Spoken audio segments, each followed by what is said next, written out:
আসসালামু আলাইকুম ওয়া রাহমাতুল্লাহ। আজকে সারাদিন ব্যাপী আপনারা আমার সাথে ছিলেন। আমরা চট্টগ্রাম ১ মিরসরাই আসনে জামায়াতে ইসলামী মনোনীত প্রার্থী অ্যাডভোকেট সাইফুর রহমান দাড়িপাল্লা প্রতীক নিয়ে বারিয়ারহাট পৌরসভায় গণসংযোগ করেছেন। বিস্তারিত থাকছে চট্টগ্রাম থেকে এম এ কাশেমের প্রতিবেদনে। আপনারা কষ্ট করেছেন, সেজন্য আপনাদের সবাইকে ধন্যবাদ।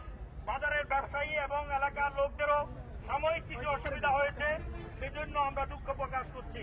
আমরা একটি পরিবর্তনের জন্য কাজ করছি। আমি ডেপুটি অ্যাটর্নি জেনারেল থেকে রিজাইন দিয়ে আপনাদের মাঝে এসেছি। আমি আপনাদের কনসিডারেশন চাই। বৃহস্পতিটাকে শক্ত হাতে হ্যান্ডেলিং করতে চাই।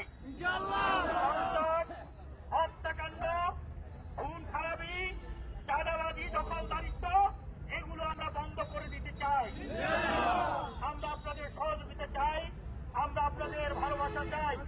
আমার সাথে আমাদের অধ্যাপক আশরাফ রয়েছেন, এনসিপি লিডার, তিনিও কিন্তু প্রার্থী ছিলেন।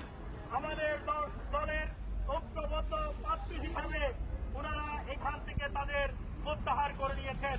আমি আপনাদের সমর্থন চাই, ভালোবাসা চাই। আপনারা প্রত্যেকটা এলাকায় কেন্দ্র ভিত্তিক, পাড়া ভিত্তিক মা বোনদের কাছে আমার সালাম পৌঁছে দেবেন।